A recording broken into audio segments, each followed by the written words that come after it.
अंजलि को इंसाफ दिलाने के लिए आरती सारे के सारे जो एविडेंस हैं उनको ढूंढ ढूंढ कर निकाल रही है, उनको पढ़ रही है, उनको इकट्ठा करके रख रही है और उसने सारी फाइलों पर लिख दिया है कि कौन सी नंबर 1 है, कौन सी नंबर 2 है। इसके बाद वो अपनी माँ से और अपनी पद्मा मासी से वादा करती है कि मैं आप दोनों को इंसाफ ज़रूर दिलाऊंगी। और उसके बाद वो अपने वैभव दादाजी का जब उसे पता चलता है तो वो उनके पास फ़ोन करती है, उनका फ़ोन बजता है, वो फ़ोन उठाते हैं तो वो पूछते हैं कि कौन बोल रहा है। तो इस तरफ से आरती जो है वो अपना पूरा नाम बताती है कि मैं अमन सिंह बोल रही हूँ। आप कौन हो? आप वैभव चाचा जी हो क्या? आप मेरे पापा के चाचा जी लगते थे। और पद्मा मासी बता रही थी कि जैसे उस घर में बाकी लोग हैं आप उनके जैसे बिल्कुल भी नहीं हो, आप बहुत अच्छे हो।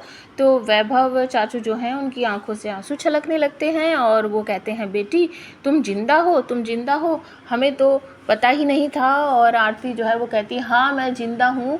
और वो पलट कर जवाब देती है कि आप तो मेरे दादू हुए ना। तो वैभव दादू आप इतने सालों तक कभी क्यों नहीं आए हमसे मिलने, हमें देखने, मेरा पता करने की मैं कैसी हूँ कैसी नहीं। तो दादू जो हैं उधर से पलट कर जवाब देते हैं बेटी हमें तो पता ही नहीं था, हमें तो ये पता था कि एक्सीडेंट के बाद अंजलि को जब बच्चा हुआ था वो मरा हुआ था। तो आरती कहती है कि आप सबने मान लिया, एक बार आपने कभी आकर मेरी माँ को देखा तक नहीं, वो कैसी है कैसी नहीं। और इस बात के लिए वैभव चाचू जो हैं वो माफ़ी मांगते हैं कि बेटी हमें माफ़ कर दो, हमसे बहुत बड़ी गलती हो गई है। और उसके बाद जो आरती है वो पक्का इरादा कर लेती है, अपनी माँ का कोट वगैरह और उसकी फाइलें वगैरह, उसकी ड्रेस वगैरह सब कुछ निकाल कर देखती है और अपने नानी और नानू के सामने ही अपनी माँ को कोट पहनाती है, उसका वकील वाला कोट। और उससे वादा करती है कि मैं आपके गुनहगारों को घसीट कर लाऊंगी, अपनी रिपोर्टिंग के द्वारा उनके चेहरे को बेनकाब कर दूंगी और आप कोर्ट में खड़ी होकर उनको सज़ा दिलवाओगी,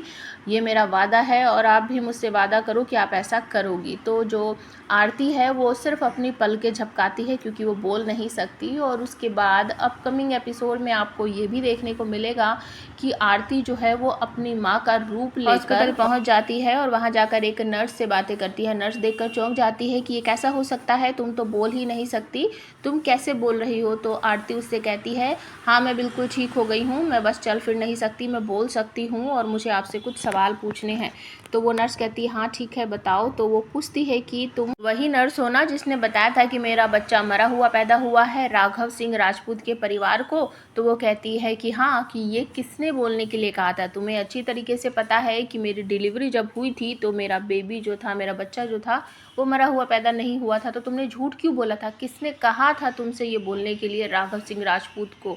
ये सुनने के बाद जो नर्स है वो बहुत चौंक जाती है और वो कहती है कि तुम ऐसे कैसे आ गई हो, तुम्हारे माँ बाबा कहाँ हैं और तुम तो हमेशा उनके साथ आती हो।